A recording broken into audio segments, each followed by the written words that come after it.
Hello again, everyone, and welcome to another edition of Woodpeckers Deep Dive. My name is Jeff Farris.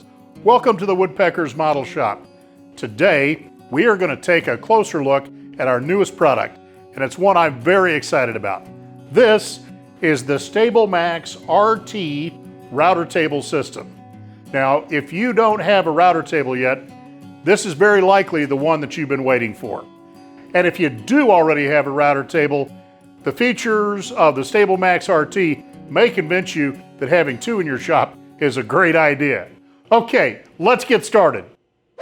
StabilMaxRT takes advantage of today's powerful brushless trim routers.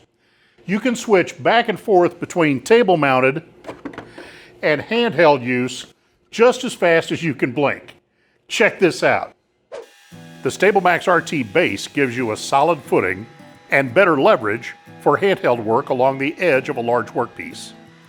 Then it snaps in place in its benchtop router table to tackle smaller pieces. No knobs or fasteners of any kind needed. The base and the table are machined to very tight tolerance, and this flexible bumper in the back corner provides just the right amount of tension to keep the base secure and vibration free. And if you have a couple of trim routers, you can switch between different bits just as fast, with depth of cut already dialed in for both of them. And then you can immediately switch back to handheld routing if you need to.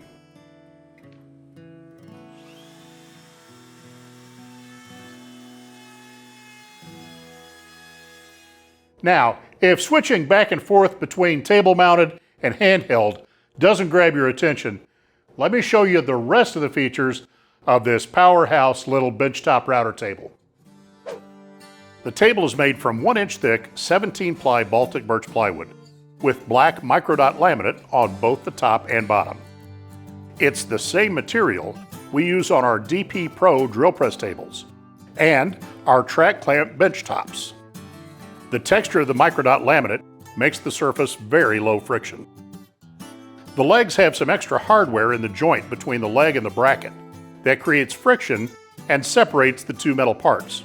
The bottom line is the legs stay where you put them and they don't rattle. While we're looking at the legs, look just behind them and you'll see a couple of milled slots. These are made for track clamps and they let you clamp the router table to the edge of your workbench. This is great if you need the router table but you can't give up the bench space. And there's no need to take the legs off if you want to hang it off the bench like this. They're not in the way of anything. On the other hand, if this is the only way the table is going to be used, you can get it without the legs. Now, back on top, take a look at the rabbet for the router base. You'll see 4 flathead wood screws. These are in line with leveling screws that are in the router base. We didn't want the leveling screws just engaging the wood, which might wear over time and your base would settle lower. The slots to attach the fence are machined directly into the plywood, instead of embedding aluminum track. This removes less material and maintains the integrity of the panel. Now let's take a look at the fence. We wanted a full-featured fence with everything that a modern router table has, but we wanted it to match the scale of the StabilMaxRT. And we also wanted it to not be intimidating to a new router table user. The knobs keep the track nut aligned as you install them. Once they're in, the fence moves back and forth very smoothly. The fence faces are laminate-faced MDF, and they mount onto nearly full-length keys. No fumbling with track nuts to get them lined up.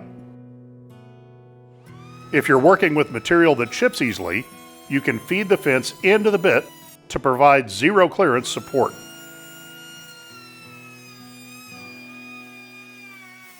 Now, I know it seems like this next point has been discussed 1,000 times on router table videos, but I also know that there are people out here who haven't heard this yet.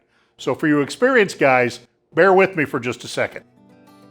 Unlike a table saw, the fence on a router table doesn't have to move parallel to the table. You're cutting on the perimeter of a circle.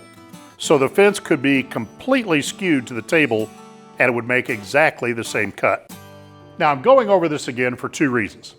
The first is to save you some time when you're setting up your router table. Don't get tied up in trying to keep the fence straight. It just doesn't matter. The second is to lead into our micro adjuster. It's a really cool feature, but it works on the idea of pivoting the fence, which, if you're still thinking that the fence has to be square, seems all wrong, but it's not. Check this out. Once the fence is close to your position, lock the main knobs and unlock this one in the middle. Now the spring-loaded micro adjuster can move the fence in or out just thousandths of an inch at a time, with no backlash between changes in direction. Get it where you want it, lock the central knob, and you're good to go. It's the easiest to use micro adjuster ever. Let me show you a little card trick I've been doing for over 40 years. If you need offset fences, you don't need anything except a few playing cards. They're incredibly consistent in thickness. Depending on brand, they're either 9 thousandths or 10 thousandths thick. But within a single deck, you'll find no variation whatsoever. To offset the outfeed fence, I'm just going to put 3 cards in here close to the opening and 3 out here at the far edge, and tighten the fence face knobs. I know I've moved the fence 30 thousandths of an inch and kept it parallel to the infeed fence. Now, unlike the offset spacers that are provided with some of the other benchtop router tables, with this little trick, you can make the offset whatever you need it to be, from 10 thousandths of an inch up to a 1/4 inch or so if you need it. Okay, enough talking about this thing. Let's fire it up and make some sawdust. Oh, wait. It doesn't make very much sawdust. Between the ports that come with the new routers and the one that's built into the fence, the mess is very much under control. Hey folks, we hope you enjoyed this closer look at Woodpecker's exciting new StabilMaxRT Router Table System. If you enjoyed the show today, be sure and give us a thumbs up. If you haven't yet, please subscribe to the channel and hit that notification bell so you know about every one of our videos right when they come out. Now, if you'd like more information about the StabilMaxRT, there's a link in the description that'll take you right to the web page where you can take a look and order one. On the screen now, there's a link that'll take you to the product video about the StabilMaxRT. Again, thank you so much for watching. We'll see you next time on Woodpeckers Deep Dive.